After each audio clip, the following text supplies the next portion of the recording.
What's up on my Power Addicts crew? Yesterday on Instagram I dropped a little post that I was welding old school. Instead I had my MIG welder out playing with it. I was welding some seriously thick metal on some farm equipment. So I had out my old tubestone, the AC225 Lincoln. So when I did, I made the post and I got lots of likes and reactions and stuff. But Panda the Jeep asked me a question. What's up with Rust Bucket? We haven't seen it in a while. And yeah, you're right. I haven't made a video on it in a while, so let me get you guys caught up on Rust Bucket. Due to work, crazy weather, and some other issues that's come up, I really haven't had a whole lot of time to put into her. So you know what? Let's get you caught up on Rust Bucket where it's at right now.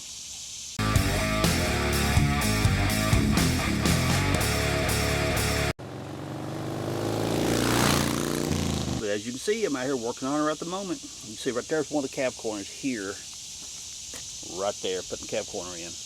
And notice how short the cab is on it. For those of you who haven't seen Rust Bucket yet, so I'm going to go back over a little bit of details of what I've done to it so far. Cut, I don't know how many inches out. Don't go judging by the frame, because actually the whole frame, the whole wheelbase has been stretched. I got 11 inches of stretch now over what a factory YJ is. The stretch came from back here, back half. So I cut the frame right along there because it was so far gone. I mean, literally the frame was broken right there from the rust. So I cut it right there, threw all that trash it all. That whole back section you see here, that is all 1/4 inch wall tubing right here. 2x5, I think it is. Yeah, 2x5 is 1/4 inch wall tubing right through there. And back in the back, that's channel iron back here. My camera keeps, every time it keeps wanting to focus on my finger doing weird stuff. So then I've got a piece of tubing come across here to brace all that stuff in. And what you see here is 8.8 out of Explorer, come out of a 95 model, so we have rear disc already set up on it. It's a 373 limited slip rear diff. I will eventually change the gearing out on that. Now, since we're talking about tubing here, I had a bunch of scrap. This whole section right through here, all the way down through there for rock sliders, obviously. But it also doubles as where here, where I've got my finger, is where the holes are drilled, because those are being doubled as air tanks for onboard air that's going to go in it as well. Tied on my frame tubing. Now I called it Project Rust Bucket because it's a rusty piece of junk. Now I also just made the comment I should have called it Project Scrap Metal. Why? Well, I'm intentionally doing, see how, look real close. There's a scar tissue. I did that with a weld. Can I weld? Yes. Can I weld thin metal? Yes, I can. I can make that whole body panel look like a factory piece, like it never has been cut. I don't want to. Simply because I've never built I've got a real love affair, I guess you might say, with rat rods. I've never built a rat rod. I have done 34 Ford Coupes, I've done Dodge Chargers, I've done Oldsmobiles, I've done countless different Fords. I have built so many cars, it's crazy. I've never built a rat rod. This hunk of junk right here was a perfect foundation to build me a rock crawling rat rod. So I'm not gonna make it pretty. I don't want to. So back to the story. I will put some stuff back up inside this right here, so I ain't gonna have junk coming through the side and all. But I intentionally welded the scar tissue here to where I cut the tub. As you see, this is the back section of the cab corner here. Brought all that forward, spliced it back together there. There's 1-inch tubing back in behind here to make the whole structure solid. Now Project Scrap Metal, see, that is all scrap metal I've had laying around from various different projects or fabrication projects I've done throughout the years. Now right here, this 3/16 right here, I did buy some of it. Now I'm just about out of scrap metal. I've got one piece of 3/16 left. That, as you can see, let's walk around there.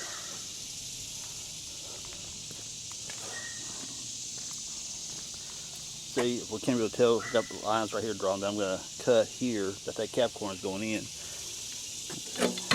See, I've already started making my cut here where I'm shortening this cab corner to this width right here. This will go right here and be in line with that one. But, okay, so we got newer 3/16 plate right here that's obviously surface rusted already. The 3/16 I have, let's see, look right here, see its texture. Fella that used to hang out with us all the time, do welding fabrications up my dad, he left a bunch of this metal right here behind, and I forget, I want to say a mevac. What is that? I have no idea. But I always heard we keep saying that particular term because this metal right here, they would change it out every so often. That 3/16 wall steel. But they would line the walls inside this cabin, and they would spray in this contraption. If you guys know what this is, bring it up. No, hit me down in the comments. But it was some kind of, imagine a spray gun throwing metal, and it would texture other bridge spans. That's what I think I remember him saying. And this would line the inside of the wall, so they would get coated with this crap. They'd have to change it out every so often. Whenever they changed it out, they trashed it.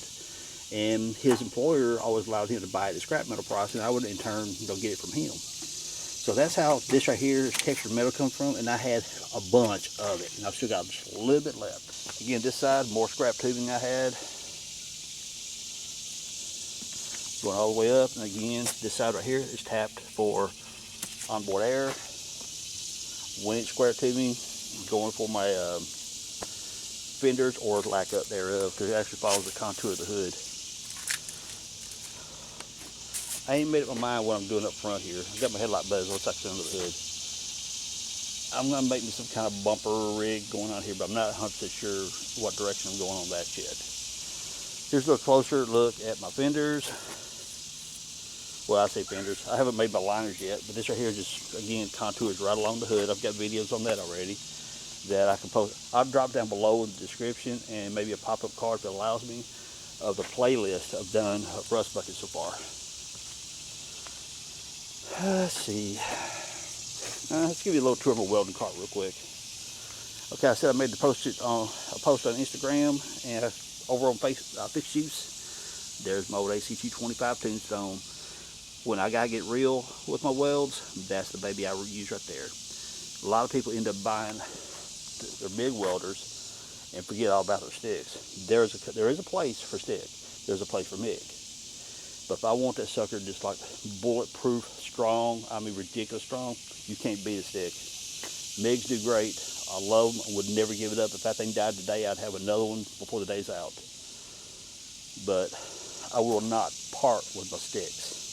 Love them still. All right, so what we got going on here? We got a Hobart H135. They no longer make this model. The model replaced this is a Hobart Hamlet 140. Just one little step up from this right here. This welder right here will do flux core and gas. It will do aluminum if you got the right handle. You gotta have the spool feed handle. Awesome, awesome, awesome little welders. I have had that welder right there, I know, for 12, 14 years or so. Only thing I've ever had to do to it is replace a liner. You got a liner inside the jacket right here that the wire runs through. I've had to replace a liner. Of course, your consumables, your tips and stuff inside here, that's par for the course. And look real close. Those of you who don't know, right there, Miller makes Hobart. The only difference between the Miller versions and the Hobarts pretty much is that your controls. Miller has a more finite controls, little micro adjustments and stuff like that, where Hobart is just a much more simple setup. As far as all its internals, as you can see, Miller gun, they use Miller parts on the inside. You will not go wrong by getting one of the Hobarts. This one is set up on a 110, because what I used to do as well is go on boat docks. And there's some steel hull boats. I'd work on some of those and fabrication of handrails and stuff like that. My plasma cutter, Clutch Plasma 375i. This one is it actually does pretty solid. I can do 3/8 cuts with it, 3/8 thick steel, no problem. Just hook it up to shop air, and you got your consumables and your tips and stuff, which I have some new consumables out here somewhere.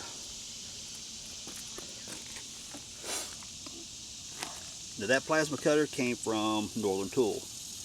Well, technically, a buddy of mine bought it from Northern Tool, but he bought it and he wasn't using it, and it sat around his shop, and I ended up buying it from him.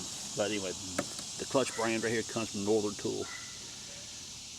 Again, if this one was to die today, I would have another one before the day's out. I would definitely buy the same brand again, because it's been very reliable. Only thing I gotta say is the consumables for the clutch plasma cutter, if you buy them at Northern Tool, are freaking ridiculously too expensive. It's nuts, they're so expensive. You can jump on Amazon, get the exact same consumables. They're just packaged different, obviously, and for a fraction, I mean a fraction of the price.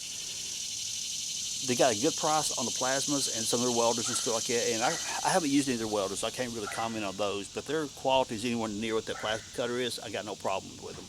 That plasma has done a wonderful job, and I've beat on it pretty hard now for about 2 years, so I have no issues with it whatsoever. But their consumables, keep a good stock of consumables from Amazon, so you don't have to make an emergency run down to Northern Tool to buy them. Because 3 tips, you got 3 electrodes and 3 tips per pack. Okay, you'll eat $50 up for 3 electrodes, 3 tips. You'll eat $50 up. It's ridiculous how expensive they are. So yeah, keep consumables from Amazon. They work just as well, and you'll save a lot of money in your pocket.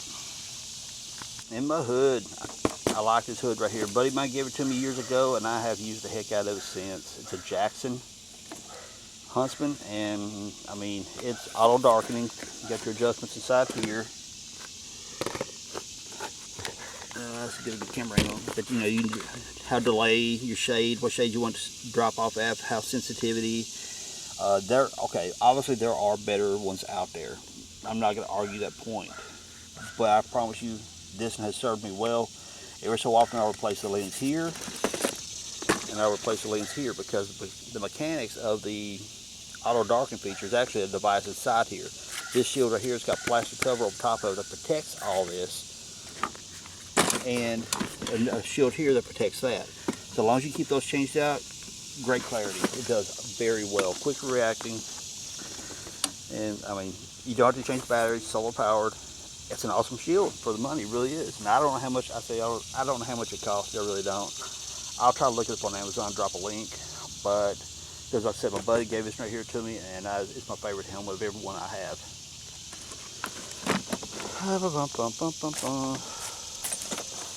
If you do a lot of welding, especially stick welding, those things are actually lifesavers, because you get your little chipping hammer out, which is laying up in here somewhere. I don't know where it's at. Oh, it's over on the rig. Take a welding chipping hammer, boom, boom, boom. It's got the little sharp point on it that you knock the slag off. This thing right here, hook it up to air, pull that lever right there. It acts like a little bitty tiny jackhammers right there, and it does a great job of knocking weld slag off. Now it does, if you're one of those that's got to be crazy picky, oh my gosh, I don't like it, it puts little divots in the weld. Well, you know what, it's okay. It does put the little divots in the weld, and it doesn't look all nice, smooth, and row of dimes. But, I mean, honestly, it works. That's all I gotta say. Of course, I keep lots of these things around. You gotta have them. Air filter. That is for the back of the plasma cutter. I got it set up in stages. One, you got the condensate dryers here. The little pellets dry the air as it goes through. But just for, I don't know, overkill, whatever, I snap this one on here, there, that I put my shop air on.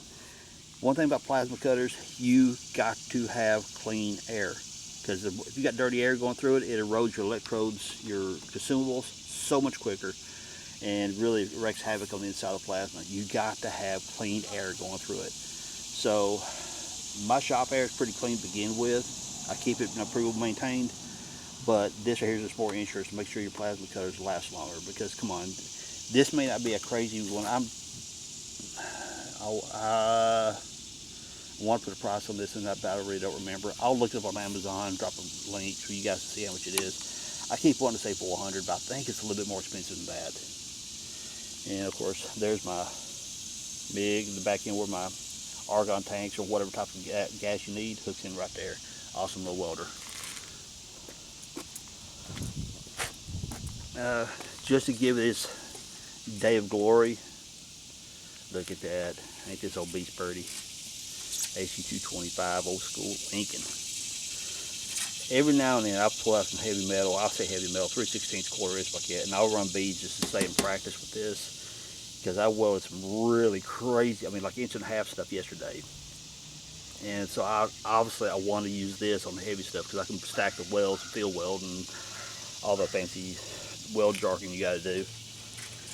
And so it'd been a while since I've brought my bad boy out here, and well, yeah, it took me a few times to get my no stick welding and all that stuff back in Power. But once I did, I was stacking dimes. Loved that welder. Now, the cart itself. I don't want to hear anybody talking smack about Harbor Freight's new U.S. General boxes. Look what I've done to this one. This is their tool cart right here. Open top, one drawer. Welder right here has a heavy spool in it. It has one of the big spools.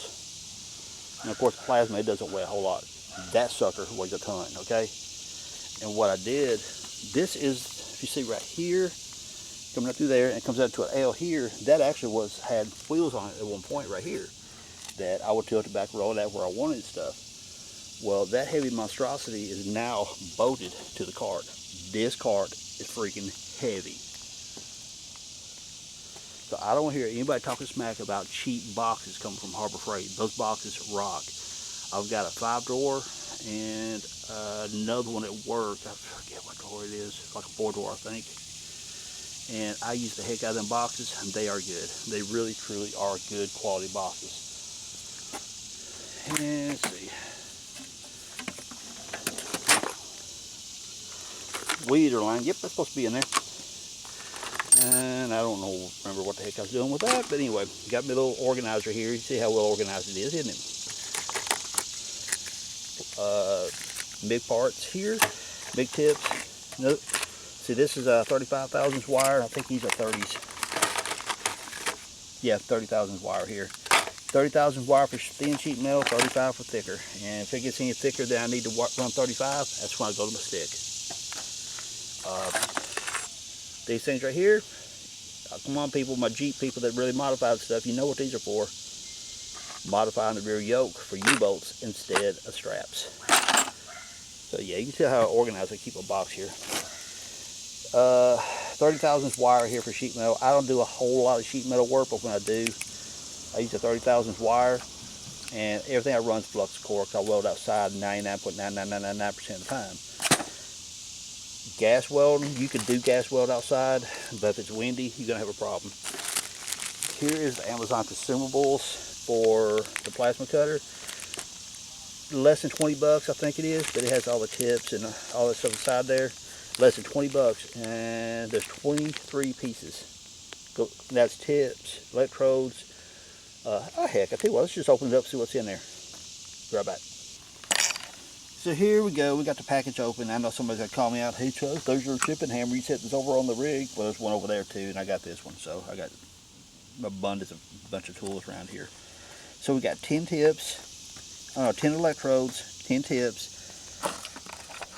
new cup,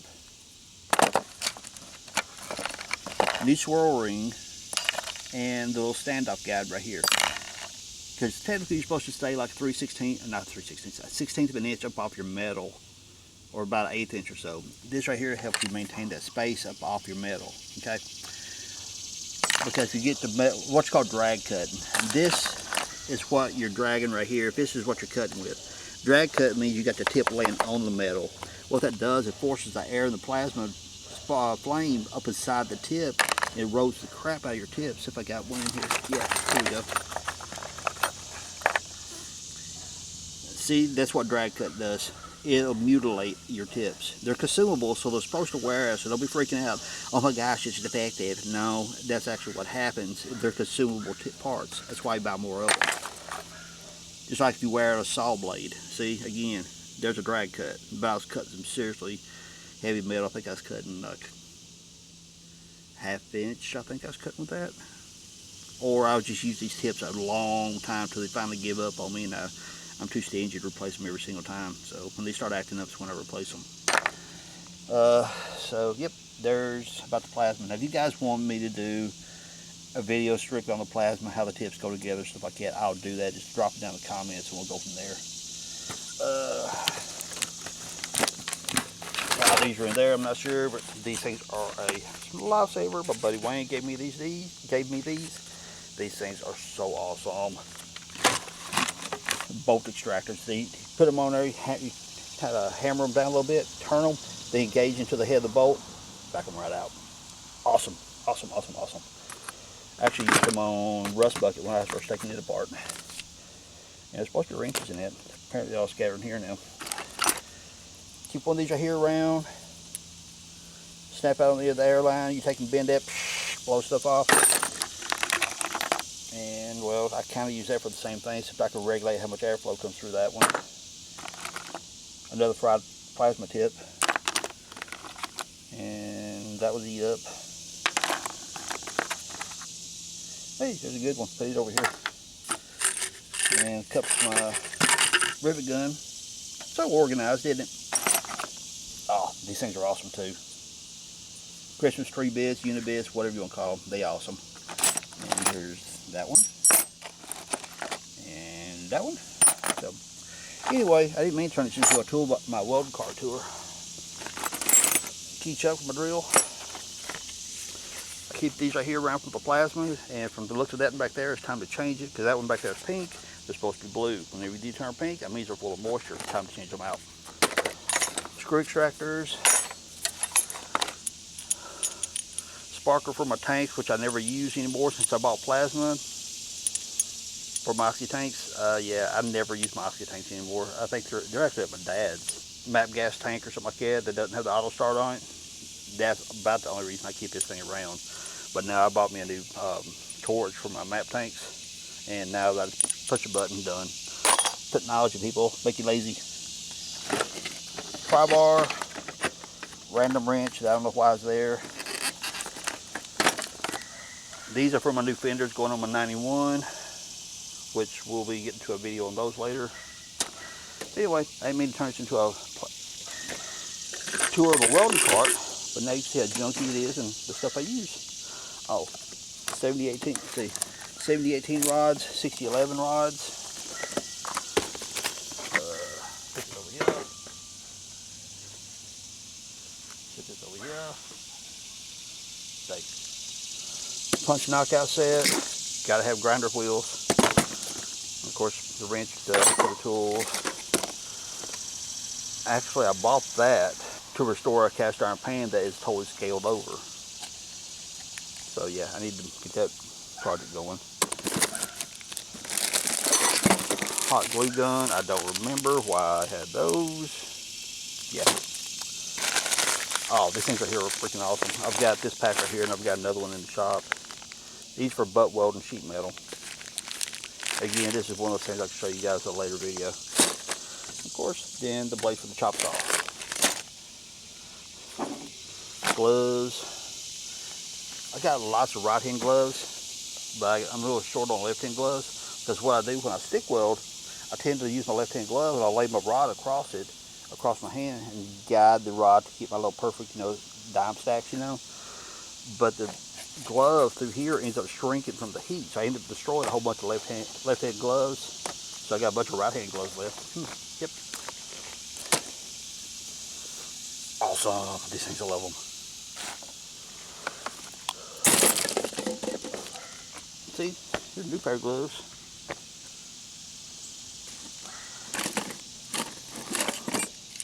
Motion sensing light, a motion sensing switch.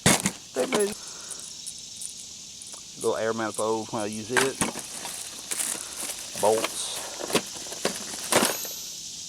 Trim kit for prying stuff. Well, actually, I use this right here for doing soft top windows, because there was that right there. Soft top door skins. But apparently, I've been scraping some kind of nasty stuff with that one. Flap wheel, awesome.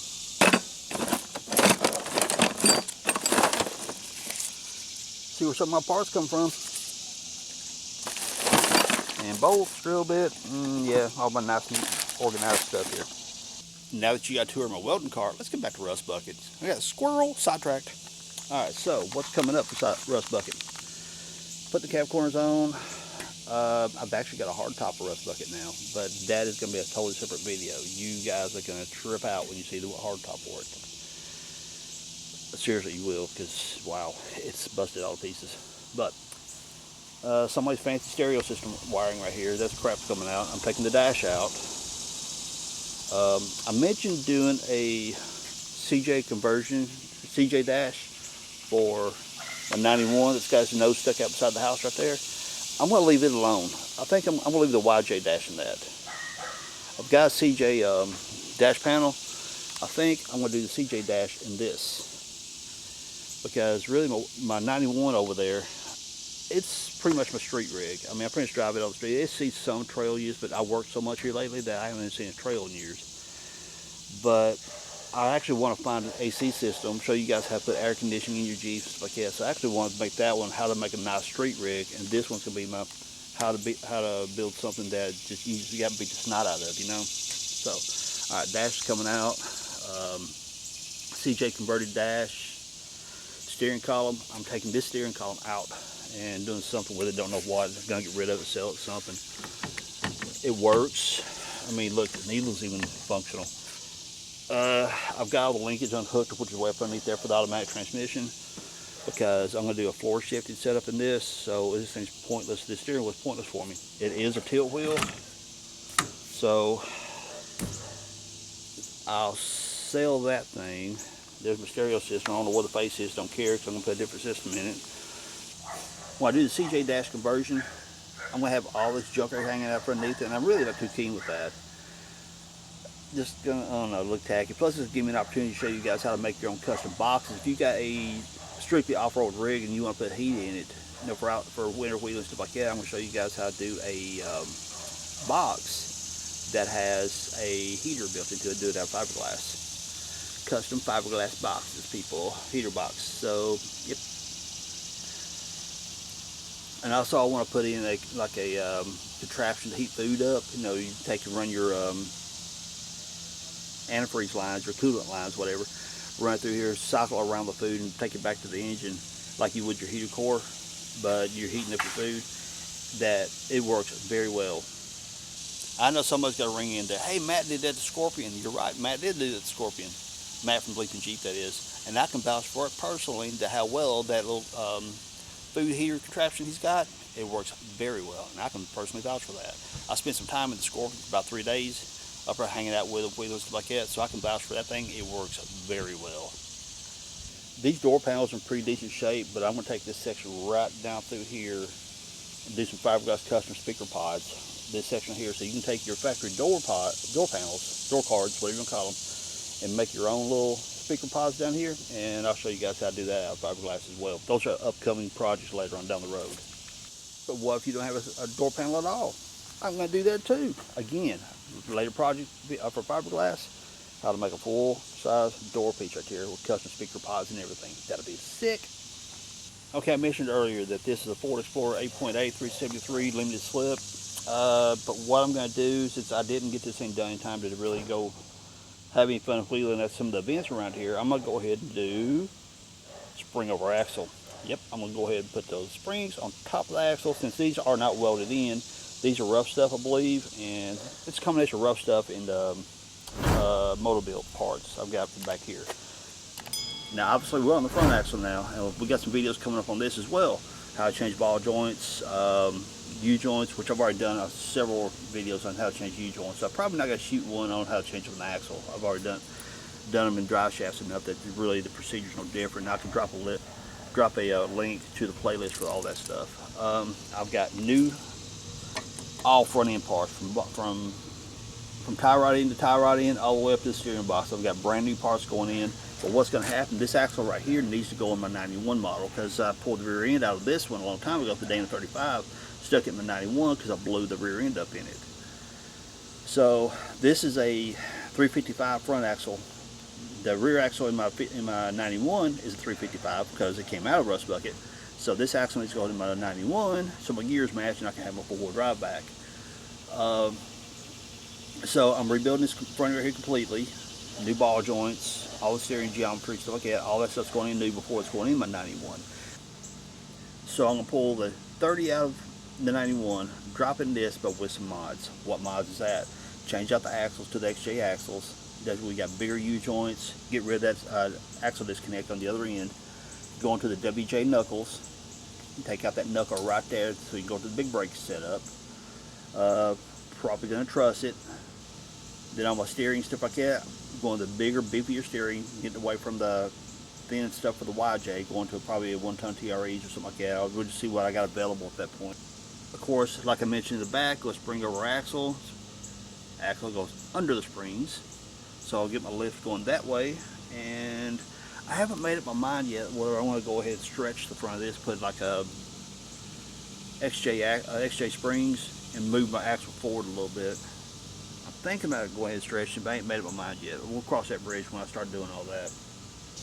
And no, I'm not putting my sway bar back in. If anybody's asking, do you need a sway bar? No, you don't need a sway bar, and you don't need the track bars either. And for today, the last mod we're going to talk about that's going to happen to Rust Bucket is engine-wise. Now, I've made no secret before. I actually took the cat out of the bag a while back that I was going to LS the Rust Bucket. And that's still what I'm going to do. But it's got to go, before I drop the LS in it, which I do not have yet. I haven't found the exact engine I'm looking for. I want an LQ9 is what I want. LQ9 is a 6-liter high compression engine. And they only come out in the Escalades. And if there's other trucks that come out, please let me know. But the only things I've found them in so far is Escalades. And I haven't found a complete one yet, because the way the junkyard works is that you pay one price for a complete engine. Now what I could do is get that LQ9 and fish all the other engines, put the alternator on them, and so on, so on, so on. Build a complete engine, then get it out. That's what I may end up doing when it comes time to drop the LS in this thing. But until the LS, why is there a supercharger sitting on top of my engine? Yep. Alright, let's explain that. It's just literally sitting there right now.